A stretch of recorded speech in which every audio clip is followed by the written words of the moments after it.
السلام علیکم ورحمۃ اللہ وبرکاتہ۔ اعوذ باللہ من الشیطان اللعین الرجیم، بسم اللہ الرحمن الرحیم، الحمد للہ رب العالمین، والصلاة والسلام علی اشرف الانبیاء والمرسلین، شفیع المذنبین، حبیب الہ العالمین، ابی القاسم محمد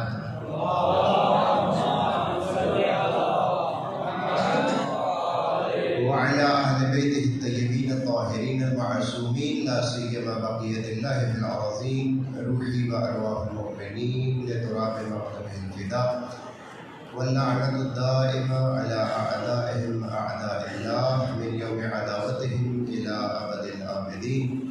أما بعد، فقد قال الله الحكيم، بسم الله الرحمن الرحيم، ولقد كتبنا في الزبور من بعد الذكر ان الارض یرثها عبادی الصالحون۔ مل کر بلند آواز سے سماعت کر دیجیے۔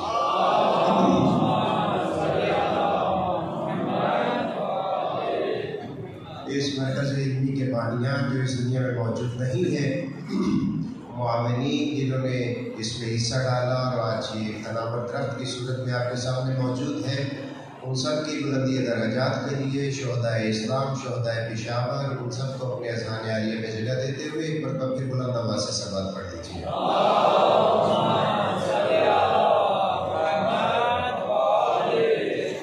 وارث زمانہ جن کے ولادت کا کل دن تھا، ان کے ظہور میں تعجیل کے لیے ایک مرتبہ پھر سلوات پڑھ دیجیے۔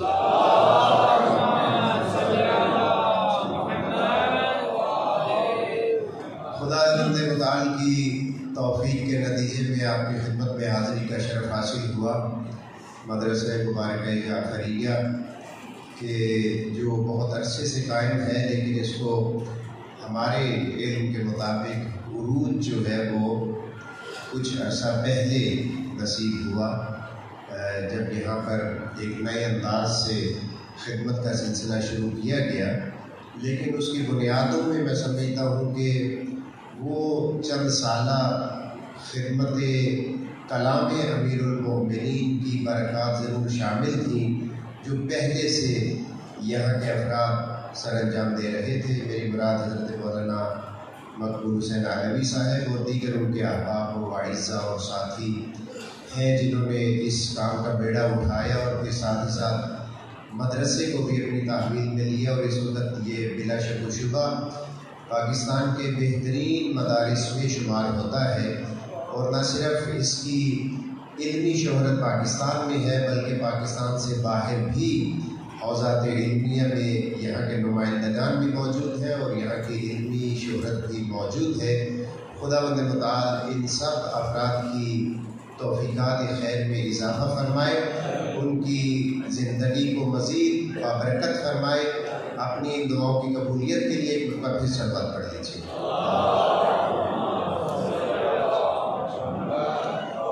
خداوند متعال نے حضرت انسان کی ہدایت کے لیے انبیاء کا سلسلہ شروع کیا۔ نبی گرامی اسلام اس کا عروج تھے، اس کے لیے خداوند متعال نے نبی گرامی اسلام کی بعثت کو بطور احسان مومنین کو جتلایا، اور یہ سلسلہ جاری و ساری رہا حضرت انسان کی خدمت کا، اور نبی گرامی اسلام نے بھی اپنی پاک و طیب و طاہر زندگی میں اپنی پوری توانائیاں اسی کام کے لیے صرف کیں، اور خداوند متعال نے بھی متعدد مقامات پر نبی گرامی اسلام کی ذمہ داریوں کے متعلق ہمیں آگاہ کیا۔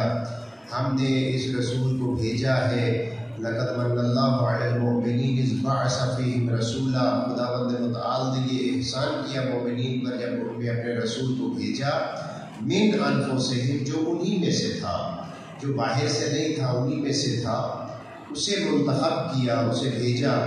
اس رسول کا کام کیا ہے؟ یتلو علیہم آیاتہ ویزکیہم، آیات کتاب کی تلاوت کرنا، اور اس تلاوت کے نتیجے میں تزکیے کا ہونا۔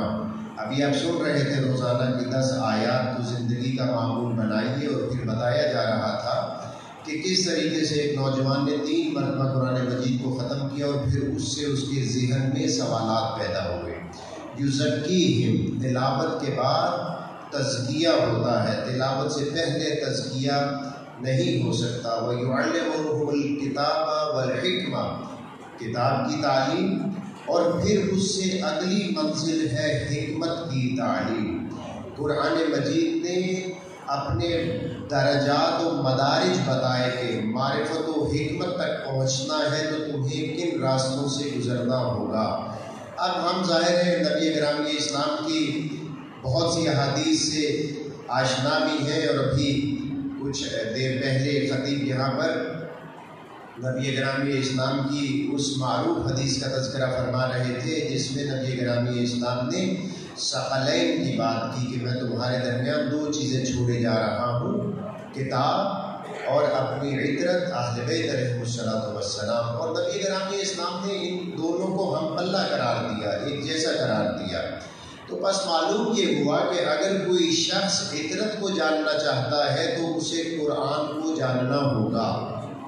اگر وہ قرآن کو نہیں جانتا تو وہ مولا امیر المومنین کو نہیں پہچان سکتا، اور اگر ائمہ ہدی علیہ الصلوۃ والسلام کی معرفت کا وہ دعویٰ رکھتا ہے تو اس کے دعوے کی دلیل کے طور پر اس کے قرآن کی معرفت کو بھی دیکھا جائے گا کہ وہ قرآن کی کتنی معرفت رکھتا ہے۔ خداوند متعال نے اسی کلام میں ہمیں ہماری ہمیشہ کی سعادتوں کے متعلق آگاہ کیا، اور پھر ہمیں یہ بھی بتایا۔ بہت مختصر کر رہا ہوں چونکہ وقت کم ہے اور علماء کرام نے بھی آپ سے گفتگو فرمانی ہے۔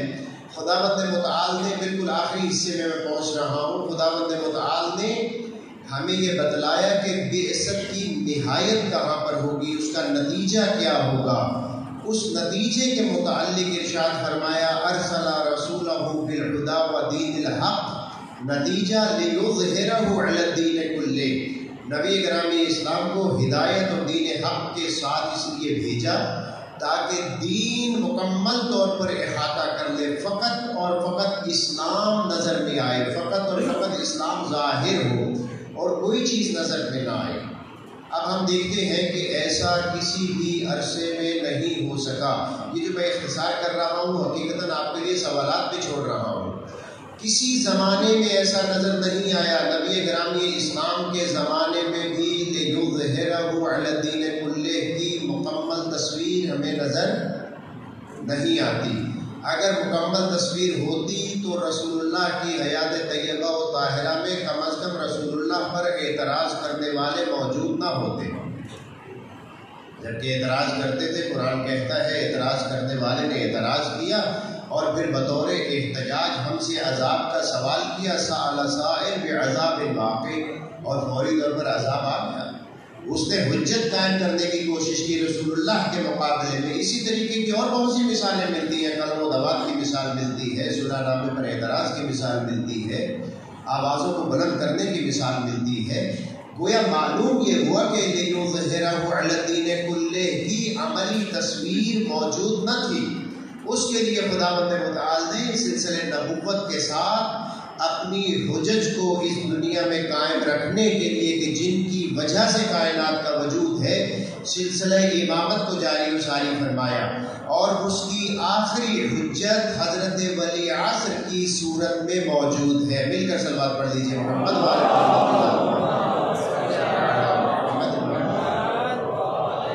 ائمہ خدا نے بھی ہماری رہنمائی کی، اور آئمہ سے ہی لے کر مفسرین نے بھی لکھا قرآن مجید کی بہت سی آیات کے بارے میں کہ یہ آیات آخری ذخیرہ الہی کی طرف ہماری رہنمائی کرتی ہیں۔ وَلَقَدْ كَتَبْنَا فِي الزُّبُورِ مِن بَعْدِ الذِّكْرِ أَنَّ الْأَرْضَ يَرِثُهَا عِبَادِيَ الصَّالِحُونَ۔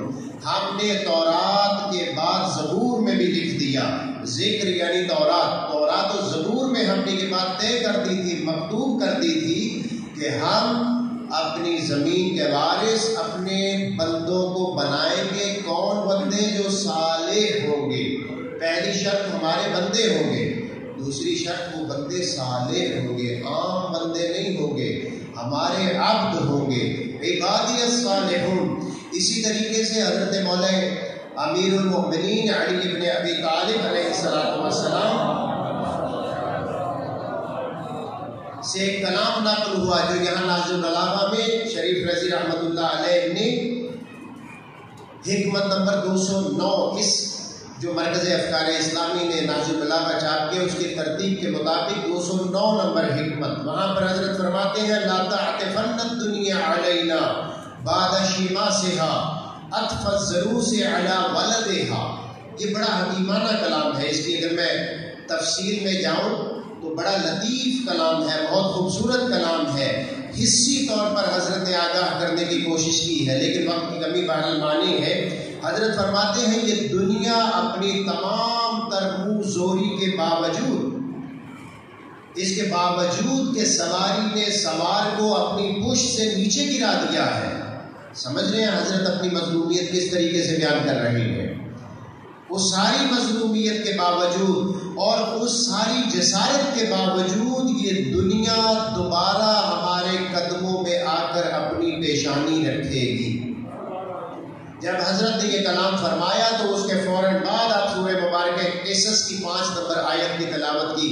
وَنُرِيدُ، خداوند متعال فرماتا ہے ہم یہ ارادہ رکھتے ہیں ان نمنا، کہ ہم احسان کریں علی الذین استضعفوا، ان لوگوں پر جنہیں زمین میں کمزور اور ضعیف کر دیا گیا ہے، وَنَجْعَلُهُمْ أَئِمَّةً، ہم ان کمزور اور مستضعف لوگوں کو امام بنائیں، وَنَجْعَلَهُمُ الْوَارِثِينَ، اور انہیں زمین کا وارث بنائیں۔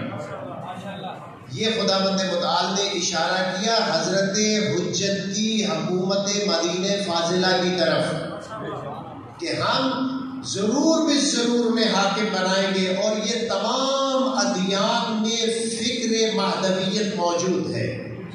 ادیان کی بجائے شاید یہ فکرہ بہتر ہو کہ تمام مکاتب فکر میں، چاہے وہ آسمانی مکاتب ہو یا غیر آسمانی ہو، حتیٰ آتش پرست، حتیٰ ہندو، ان کے ہاں بھی ان کی کتابوں میں بھی آخری نجات دہندہ کا تصور موجود ہے۔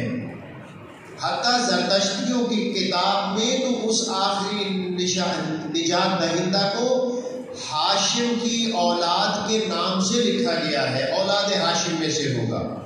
تو بس نجات دہندہ منجی بشریت لازمی طور پر موجود ہے، لیکن اس کی خصوصیات میں فرق ہے۔ مل کر صلوات پڑھ دیجیے محمد وآل محمد کی ذات پر۔ اس کی خصوصیات کے متعلق چند فرق ذکر ہوئے، تو بس معلوم یہ ہوا کہ قرآن مجید نے بھی حضرت حجت کے وجود کی طرف ہمیں متوجہ کیا، اور حضرت امیر المؤمنین نے بھی اسی ذخیر الہی کی طرف ہمیں متوجہ کیا۔ اسبق بن نباتہ کہتے ہیں کہ میں نے اپنے آقا و مولا کو ایک دن پریشانی کی حالت میں زمین کے اوپر بیٹھے ہوئے دیکھا، زمین کے اوپر بیٹھے ہوئے دیکھا، کسی قالین پر نہیں بیٹھے ہوئے تھے، کسی نرم محمل پر نہیں بیٹھے ہوئے تھے، کیونکہ اگلے الفاظ میں کہتے ہیں اسبق کہ مٹی کے اوپر اپنی انگلی، اپنی انگشت مبارک کو پھیر رہے تھے۔ میں نے حضرت سے پوچھنا چاہا، میں نے کہا مولا آپ کو اس زمین سے کچھ کام ہے؟ مولا نے فرمایا اسبق تو جانتا ہے مجھے اس دنیا سے کچھ لینا دینا نہیں ہے۔ تو مولا کیا فکر فرما رہے ہیں؟ فرمایا کہ میں اپنے اس بیٹے، اس بچے کو یاد کر رہا ہوں جو میری نسل سے آخری ذخیر الہی ہے، وہ آئے گا اور وہی الفاظ استعمال کے جو حضرت کی دعاؤں میں آپ پڑھتے ہیں، وہ آئے گا اور اس دنیا کو اسی طریقے سے عدل و انصاف سے پر کر دے گا جیسے یہ دنیا ظلم و جور سے پر ہو چکی ہے۔ امیر المومنین کا زمانہ، رسول اللہ کے زمانے کے ساتھ متصل زمانہ، اس سے بڑا اور کیا ظلم ہو سکتا ہے کہ امامت کو، ولایت عظمہ الہی کو اپنے امور کی انجام دہی سے روک دیا جائے۔ اس سے بڑا اور کوئی ظلم نہیں ہو سکتا۔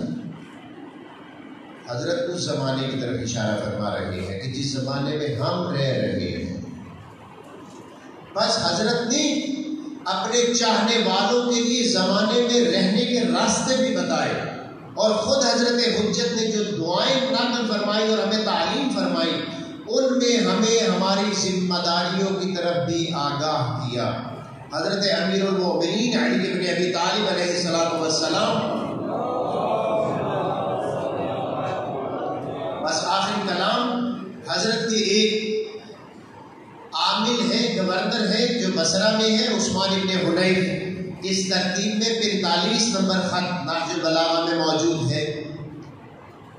عثمان ابن حنیف، حضرت کو خبر ملی آپ کا شیعہ ہے، ظاہر آپ کو ماننے والا ہے، آپ کا نمائندہ ہے، بصرہ میں حضرت کا چہرہ ہے، بصرہ میں وہ موجود ہے، جو بھی کام کرتا ہے لوگ یہ سمجھتے ہیں کہ گویا کہ یہ حضرت امیر المؤمنین ایسا کام کر رہے ہیں، لوگ اس کی اطاعت کو حضرت کی اطاعت سمجھتے ہیں۔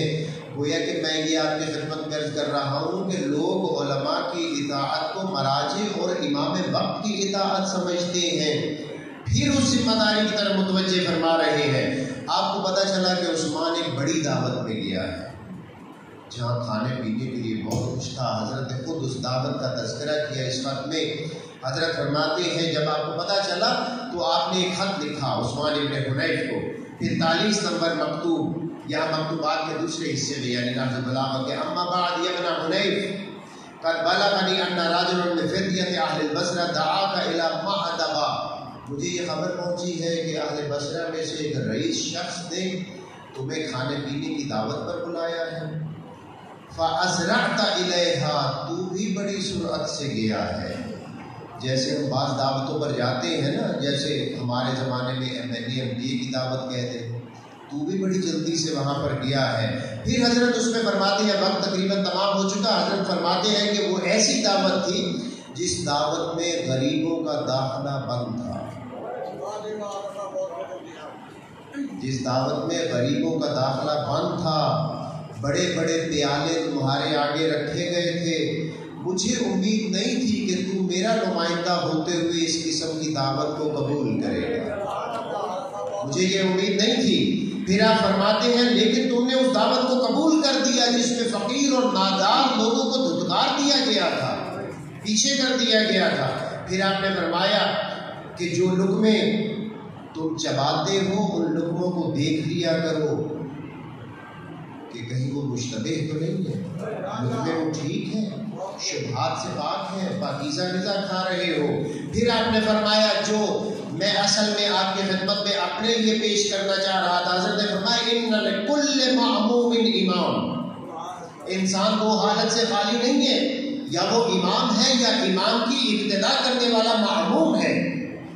تو اس زمانے میں میں امام ہوں، تم میرے معموم ہو، تم امام نہیں ہو، تم معموم ہو۔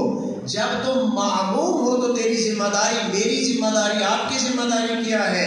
یستضیء بنور علم، ہمارا کام ہے کہ ہم امامت کے علم سے اپنے قلوب کو منور کریں، امامت کے علم سے فقط جاہلی کہہ کر نہیں، بلکہ اس قرآن کو، اس نہج البلاغہ کو، اس صحیفہ کاملہ کو، اس صحیفہ الہیہ کو پڑھ کے اپنے قلوب کو منور کریں۔ یہ حضرت کے الفاظ ہیں، میرے الفاظ نہیں ہیں، حضرت کا خط ہے، مکتوب ہے، لکھی ہوئی چیز ہے۔ یستضیء بنور علم، امام کے علم سے اپنے آپ کو منور کرے۔ الا وان امامکم قد اکتفی من دنیا ہو بالتمر ومن طعمہ بقرصہ، یاد رکھو عثمان، میں علی نے تمہاری دنیا سے اپنے بدن کو ڈھانپنے کے لیے 2 چادریں لی ہیں اور اپنے پیٹ کو بھرنے کے لیے 2 روٹیاں لی ہیں۔ حضرت نے 2 کا لفظ استعمال کیا، گویا کہ حضرت نے تیسرا لباس نہیں لیا، گویا کہ حضرت نے تیسری روٹی نہیں لی دنیا سے، 2 روٹیاں 24 گھنٹے میں نے پھٹی ہوئی پرانی چادریں لی ہیں، مفتی جعفر صاحب ترجمہ فرما رہے ہیں، کھانے کے لیے 2 روٹیوں پر قناعت کی ہے، لیکن مولا نے میرا آپ کا کام آسان کر دیا، فرمایا وَإِنَّكُمْ لَا تَقْدِرُونَ عَلَىٰ ذَلِكَ، لیکن مجھے پتہ ہے تم اس پر گزارا نہیں کر سکتے۔ حضرت نے جو ڈیوٹی لگائی، یہیں پر گفتگو تمام۔ عظمت نے کہا کہ جب تم میری طرح 2 روٹیوں پر بھی گزارا نہیں کر سکتے، میری طرح 2 چادروں کہنا چادروں پر بھی گزارا نہیں کر سکتے، تو پھر مجھ سے مدد مانگنے کی بجائے مجھ علی کی مدد کرو۔ الفاظ دیکھیے مولا کے، وَلَكِنْ أَعِينُونِي، میری اعانت کرو، اے میرے ماننے والوں میری مدد کرو۔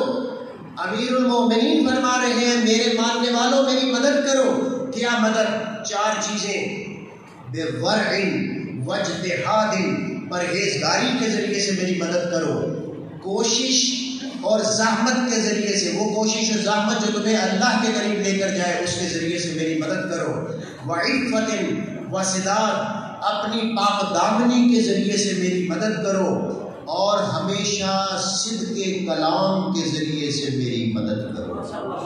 یہ نہج البلاغہ ہمیں ظلمت سے نور کی طرف لے جانے کے لیے ہم تک پہنچا۔ اللہ نور السماوات والارض، اللہ بھی نور ہے، اور پھر ائمہ ہدیٰ علیہ السلام کو بھی نور قرار دیا گیا۔ اللہ ولی ہے صاحبان ایمان کا، انما ولیکم اللہ میں رسول اللہ، اور ائمہ ہدیٰ کو بھی ولی قرار دیا گیا۔ خداوند متعال ہمیں مولا امیر المومنین کے کلام سے تمسک رکھنے، اس کی معرفت حاصل کرنے، اس پر عمل کرنے، اور پھر اسے آگے پھیلانے کی توفیق عنایت فرمائے۔ جو خدمت گزاران